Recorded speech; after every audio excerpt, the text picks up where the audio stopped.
What you're solving for is not an entire day of perfection. What you're solving for is not even an hour of perfection. You're solving for 30 seconds, 60 seconds, 2 minutes max of making a choice that you don't want to do in the moment, but that you know aligns with the goals that you say that you have. My name is Brian Pannuzzo. I help successful professionals build real work-life balance and an elite body and mind in way less time than you think it takes. I'm an expert at this because I did it myself. I sat inside of corporate America in a seat just like one you sit in today for 20 years. If I can do it, if the hundreds of people that I've worked with can do it, so can you. Welcome to the show. My name is Brian. This is the Success Lift Podcast. Welcome back. We're in mid-June. Summer is picking up. School is getting out. I don't know about you, but my kids are now out of school. They've been out for a couple of weeks, and already it's like, when are they going back?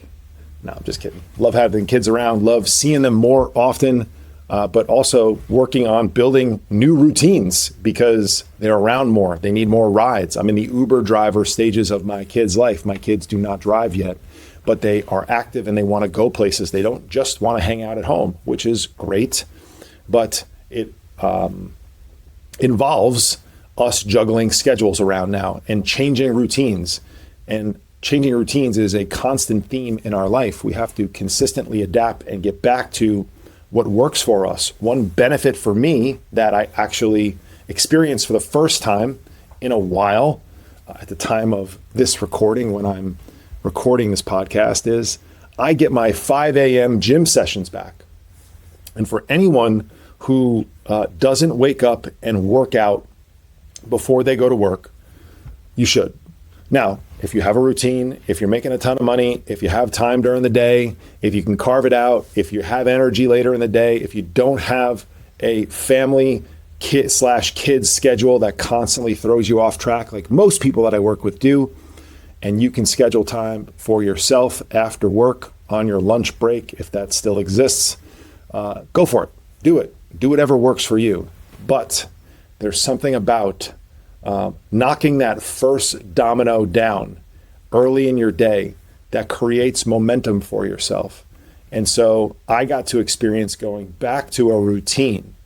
Getting back to your routine is incredibly powerful. I talk to my clients all the time about mastering the transition in their lives. And sometimes the transition is 8 months, like my son's high school year. For a background, I couldn't go to the gym at 5 a.m. because he gets up very early. He's on a bus driving an hour to school. I get him up, I get him ready, I get him to the bus. And so, long story short, going to the gym at 5 a.m. consistently, which is something that I did for over a decade, didn't work for me anymore.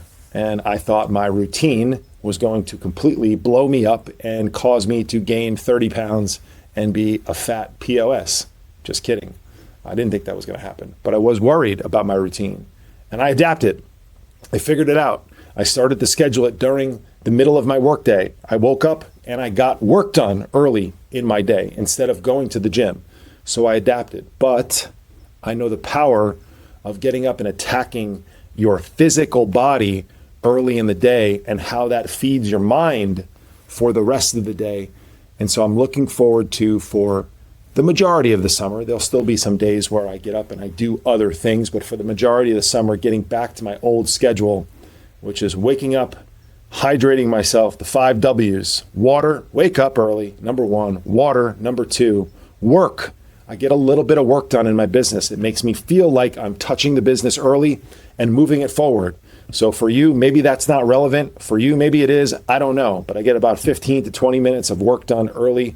Then I get my workout in. Then I come home and I take the dog for a walk. And those are my 5 W's that I've executed for the last 6 years in this entrepreneurial life that I've had, where I've been able to control my schedule a little bit more. But that's the way I love to start my day.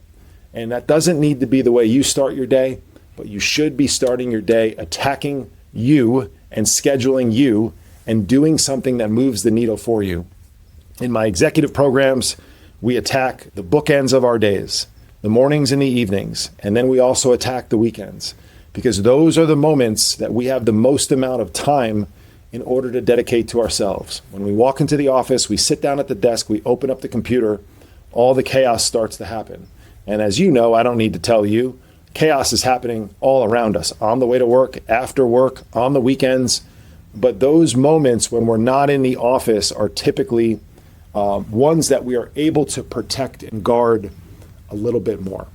So I got to experience getting back to a routine. And whether you've been out of your routine for 8 months like me, or you've been out of your routine for maybe the weekend in the summer, because that can happen often, you have to master the transition and get your butts back to it. So if there's something you've been putting off and you know you need to get back to, I hope this serves as your inspiration to get back to it. This week's topic is something that was born from a conversation that I had with a client last week. And it's something that I talk to people about a lot because I hear it a lot and I've experienced it in certain areas of my life. And I wanted, while it was fresh in my head, I did a special video for the clients that work with me one-on-one. They heard from me last week on this topic already. I've been talking to some of them one-on-one about it in our weekly check-in calls. And it's something that, like, I think if you can grasp this, you can prepare yourself for it and you can then weather these storms better, because these are the micro moments in our days that ultimately have people go down the wrong path. And that's why I titled this episode The Fork in the Road, because there are going to be days in your life, probably most days in your life, if not every day, where you're going to come to a moment that requires you to make a decision that you don't necessarily want to do. What are some classic examples of that? Hitting the snooze button, or getting up and going to the gym, or getting up and getting to your morning routine is a classic one that people often look back on and they have regret over, and they wish they did it another way. More importantly, a lot of these decisions are ones that have a cascade effect, a domino effect, which I just mentioned with my morning workout. Rarely do you go to the gym and then get in the car on your way home and stop by Dunkin' Donuts, right? We normally go drink a protein shake. We get a green juice. We eat eggs or Greek yogurt. It has a cascading domino effect. The next decision is a good one because the decision we just made served us. And that happens with people in a positive framework, and it happens with people in a negative framework. How many times have you eaten that one cookie and you've just decided to say to yourself, F it, because I've eaten one cookie, I now have to eat the entire goddamn sleeve, right? So these actions can cascade positively and negatively. And so I was talking to a client about a decision just like that. He tends to have great days. He's active. He goes to the gym. He chooses healthy foods. When he's eating breakfast, lunch, his snacks are on point. And then he goes to his kids' sports obligations, because aren't we all busy parents? And he then spends hours at his kids' sports obligations, or whatever he needs to do as a dad and a husband. And he comes home at 8 or 8:30 most nights during the week, and he's exhausted and he's fried and he was just, on the grind all day long, and he's tired. He's mentally and physically fatigued. He's weak. And it's okay to say that. I'm weak every night at 8 p.m. in my kitchen when I'm rummaging around the pantry. All right? That is a weak moment of mine. It is okay to notice that and acknowledge it and then do something about it. And so there's going to be these moments in time where we must lock in and know that this fork in the road is coming. And so if you have moments in your day, like the evening for me and for my client that I'm referencing, that we had this conversation about, what you're solving for is not an entire day of perfection. What you're solving for is not even an hour of perfection. You're solving for 30 seconds, 60 seconds, 2 minutes max of making a choice that you don't want to do in the moment, but that you know aligns with the goals that you say that you have. And I always point up into the sky because there's always this virtual coach that I've created with my elite self-image, which is a process that my clients go through where they establish things that they desire. What do you want with your life? Who do you want to become?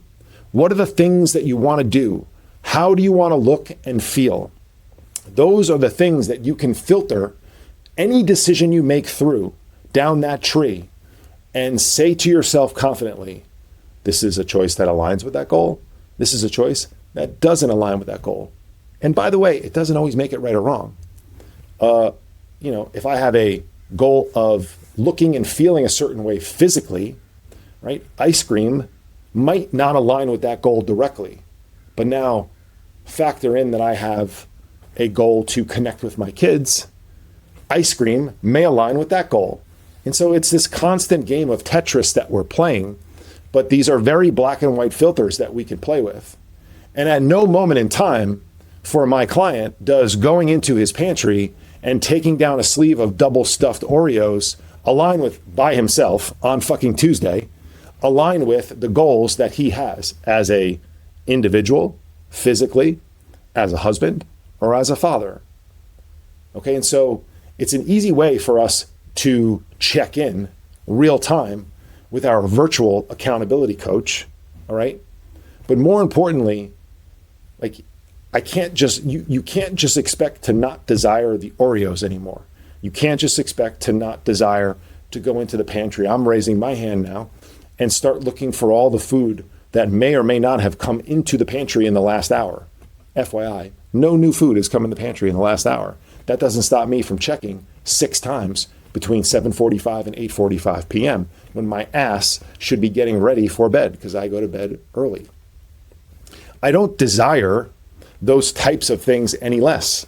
So you also have to understand you're not going to just not want to stay in bed. Of course, I don't want to get up a lot of times. Of course, I'd rather just lay in bed, take my phone and put it 4 inches away like most people do when they're looking at their phone in bed and then telling themselves how they don't have any time. Well, you just spent 26 minutes staring at your phone, scrolling at 5:15 in the morning. That could have been a 20-minute walk that helped burn extra calories, that got you moving more. That was the one decision, that was the domino effect, that was the leverage point, the fulcrum where you start to make better choices throughout your day. But you didn't, and you sat there and you screen sucked, and then you got up and then you were a little bit late for work, so you kept going, rushing, and now all of a sudden you're busy. And that's the story that you tell yourself. When it comes down to a decision that you make that has cascading effects on the other ones. And in that moment, I know that you want to screen suck. In that moment, I know you want to eat the Oreos. In that moment, I know you want to just drink beers on the couch. That is when you have to have, as some of my beloved friends from New Jersey would say, testicular fortitude, where you sack up and you decide to do the thing, even though you know that you don't want to do it. You decide to do the thing that aligns with the goal that you say that you have. Because after the fact, when you audit and you review your performance, those moments, even if they're small, even if they're trivial, even if they seem a bit immaterial in the moment, what difference is a 20-minute walk going to make in the morning, Brian? What difference is 3 Oreos going to make tonight, Brian? I hear you. But what difference do those things compounded over weeks, months, and years make in your life? Those things move mountains. Those decisions move mountains in your life. And you're not stepping into those moments believing they're going to be hard. That's the thing. This isn't easy. This stuff isn't easy. Like, yes, it gets a little bit more unconscious in terms of your behavior over time. But I'm talking months and years, not weeks, not days and weeks. And actually, as I say this out loud, I don't even know if it's months, because I'm a decade into this life and I still desire to do a lot of the things that you're allowing to trip yourself up on a daily and a weekly basis. and blaming it on these stories that we've all created based on our historical actions, our past actions. And they're only true because you continue to do them over and over. You're an emotional eater because every time you have an emotion, you go to the fucking fridge. And maybe just one time, you know that historically you've gone to the fridge every time you feel some type of way, and you're going to tell yourself, not today. And that is going to be a battle. That is not going to be an easy moment. To get really real with you right now, have a history of wanting to do drugs after I've drank alcohol. And so to this day, I have to have a conversation with myself about whether or not I should call a drug dealer after I've had a certain number of drinks. Now, I've had a lot of practice with this, and so it's just a thought that pops up into my head, and I'm able to squash it pretty quickly. But a couple years ago, 5 years ago, 3 years ago, maybe sometimes even in the last year, sporadically here and there, it's had to be a hard conversation with myself, talking to myself internally and even externally, reminding myself of all the reasons why this is a stupid idea, why I'm going to regret this, why I'm telling myself it's 2 hours of fun and no big deal, and then I'll go back to my normal life. But knowing that every historical piece of data suggests that it's not 2 hours, it's 2 days of lack of productivity, of disconnection from my family, of being somebody that I don't want to be anymore. And so I have to have these conversations, and I'm a decade in, and I'm pretty advanced. If I got to have them, I'm pretty sure you got to have them too. And that doesn't mean that I'm any better than you. It just means I'm likely been doing this for longer than you have. And so you will come to forks in the road. You'll likely come at them on a daily basis. And you have to be ready for them. So you don't have to go through your day grinding all day long. But there are moments of your day that are going to require you to sack up, get some of that testicular fortitude that everyone needs every once in a while, and exhibit some goddamn grit. Because that is going to push you through the moments that are hard. Once you get through those moments, right? Getting up at 5 a.m. when you're used to getting up at 6 to go get a workout in, or to do a morning routine that you vetted that you think is great for you, whatever it may be, right? Once you get up and moving, you're okay. I promise you. I've done it now for a long time. I haven't collapsed. I haven't died. I'm still alive. I'm still alive, and I've woken up at 4 a.m, 4:30 in the morning, sometimes earlier, which I don't choose to. I just do sometimes. Okay? Those moments, I'm not solving for the next 90 minutes. I'm solving for 90 seconds, maybe less. I'm solving for me being able to put my feet off the bed, down onto the ground, stand up, walk into the bathroom, and get started. And that whole process probably takes 13 seconds, if I'm being honest. But let's just call it 90 seconds with a little bit of procrastination in the bed and a slow walk to the bathroom. But once I'm in there, once I pee, once I brush my teeth, once I wash my face, drink some water, I'm up. I'm up. Am I loving that I'm up? Not quite yet. That's why I go get coffee. And so you're going to have moments of your day where you don't love exactly what you're doing. And I guarantee those moments are shorter than we think they are in terms of the entire timeline. So if you don't love going to the gym in the morning, I get it. But it most likely is that you don't love getting up that early.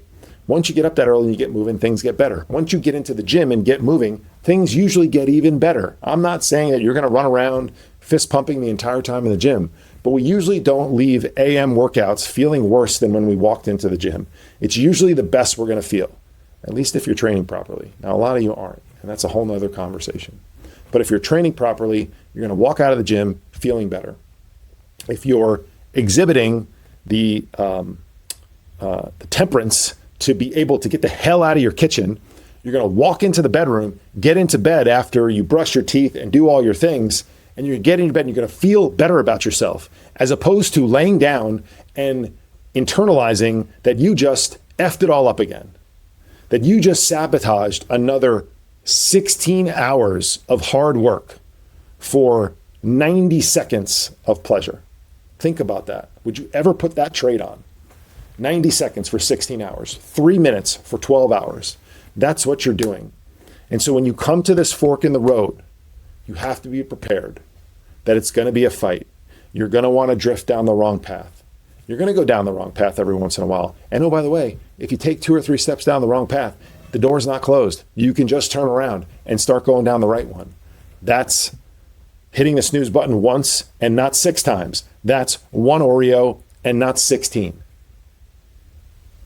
Prepare for the fork in the road. When you do, you'll be ready for it. You'll be able to talk to yourself about it. You'll be able to set up some boundaries around it. You'll be able to ask for in-person accountability, and you'll make the better decision more often. When you do that, you will have more momentum, because the success that you create will give you the good vibes and the good feels about it.